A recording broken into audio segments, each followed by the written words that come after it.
آج ہم موجود ہیں مدینہ پاک کی ایک اور بابرکت زیارت مسجد سبق کے پاس۔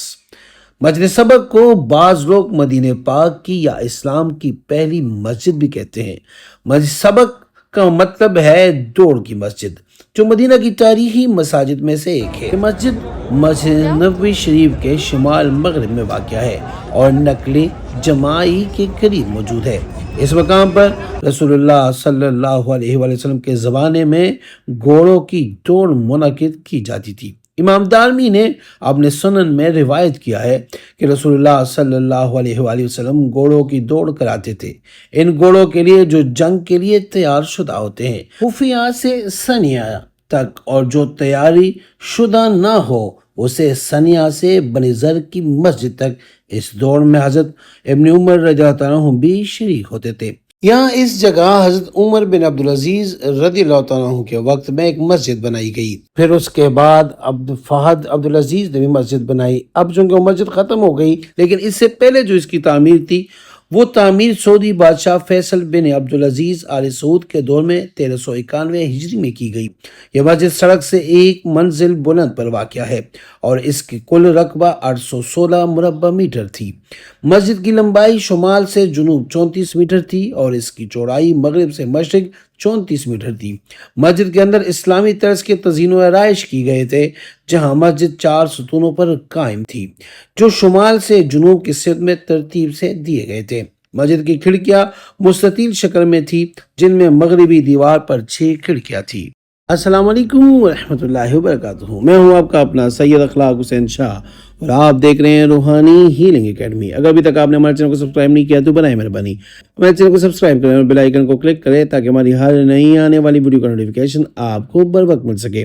اگر اس کی پرانی کنسٹرکشن کی بات کری تو جیسے ہم نے آپ کو بتایا، اس میں مغربی دیوار پر 6 کھڑکیاں، مشرقی دیوار پر 6 کھڑکیاں اور شمالی دیوار پر 3 کھڑکیاں تھیں۔ ان کھڑکیوں کو دھاتی آرائشوں اور پلاسٹر کی شکلوں سے سجایا گیا تھا اور جنوبی دیوار پر محراب بھی زیب و زینت سے مزین تھا۔ مسجد کے اندر کی تجاوز میں رنگ و روغن کا استعمال کیا گیا تھا، جس میں سبز، بھورا اور نیلا رنگ شامل تھا۔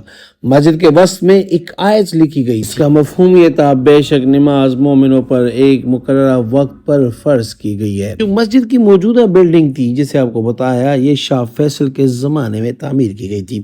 واضح رہے کہ گھڑ سواری یہاں سے شروع ہو کر 2 منزلوں پر مکمل ہوتی تھی۔ پہلی منزل قبیلہ بنو زرق کے بستی اور دوسری منزل مقام خفیہ تھی۔ بنو زرق انصار کا مشہور قبیلہ ہے۔ ان کی رہائش مسجد غمامہ اور مسجد نبوی شریف صلی اللہ علیہ وسلم کے جنوبی طرف تھی، جو کہ موجودہ شرعی عدالت ہے، اور ان کی بستی میں ایک مسجد تھی جو کہ مسجد بنو زرق کے نام سے مشہور تھی۔ اس بابت مؤرخین لکھتے ہیں کہ مدینہ منورہ سب سے پہلے قرآن مجید کی تلاوت یہاں ہوئی، چونکہ بنو زرق کے ایک شخص حضرت رافع بن مالک رضی اللہ عنہ بیعت عقبہ کے دوران آپ صلی اللہ علیہ وسلم سے ملے تو آپ صلی اللہ علیہ وسلم نے ان کو قرآن پڑھایا، جو انہوں نے مدینہ منورہ آ کر اپنے قبیلے کو پڑھایا۔ مقام خفیہ کیا ہے؟ مسجد منورہ کے باہر جبل احد کے مغربی جانب آبا کے قریب ایک جگہ ہے۔ مسجد نبوی شریف سے تقریباً 10 کلومیٹر کے فاصلے پر ہے۔ نبی کریم صلی اللہ علیہ وسلم کے زمانے میں یہاں گھوڑوں کی تربیت ہوتی تھی۔ حضرت عبداللہ بن عمر رضی اللہ عنہ فرماتے ہیں کہ رسول اللہ صلی اللہ علیہ وآلہ وسلم نے خفیہ سے ثنیہ الوداع تک گھوڑوں کی ریہرسل کرائی۔ خفیہ اور ثنیہ الوداع کے درمیان تقریباً 9 کلومیٹر کا فاصلہ ہے۔ یہ وہ جگہ ہے جہاں پہ میرے اور آپ کے آقا حضرت محمد مصطفیٰ صلی اللہ علیہ وآلہ وسلم گھوڑوں کی تربیت کروایا کرتے تھے، یعنی ان کی دوڑیں لگوایا کرتے تھے اور ان کو سکھایا جاتا تھا کہ وہ جنگ میں کس طرح حصہ لے سکتے ہیں۔ جو نئے گھوڑے ہوتے تھے ان کی دوڑ لگواتے تھے خفیہ سے ثنیہ تک، اور جو پرانے گھوڑے، جو تجربہ کار گھوڑے ہوتے تھے، ان کی دوڑ لگواتے تھے ثنیہ سے بنو زرق تک۔ یہ جو ثنیہ سے بنو زرق کا فاصلہ ہے، یہ تقریباً 9 کلومیٹر بنتا ہے، اور جو خفیہ سے ثنیہ کا فاصلہ ہے، چونکہ گھوڑے نئے ہوتے تھے تو وہ یہ فاصلہ کم ہے۔ اسی نسبت سے یہاں پہ ایک مسجد بنائی گئی تھی، جس مسجد کو نام دیا گیا تھا مسجد سبق، اور السبق کا مطلب ہے دوڑ لگانے والی جگہ۔ اس نسبت سے یہاں پہ ایک مسجد تعمیر کی گئی تھی، اب وہ منہدم کر دی گئی ہے، اب اس کا بالکل کوئی نشان بھی نہیں ہے۔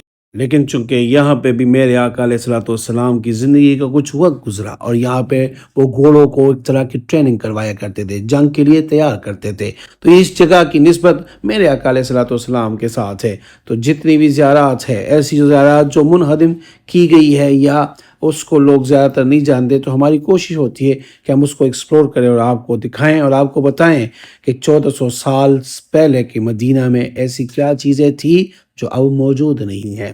میری دعا ہے کہ اللہ پاک ہم سب کو بار بار مکہ اور مدینہ کی بابرکت زیارت نصیب فرمائے۔ میری دعا ہے کہ جو اس ویڈیو کو دیکھے اللہ پاک ان کے دل کی تمام جائز مرادیں پوری فرمائے اور ان کو ہر قسم کی پریشانی سے دور فرمائے۔ آمین۔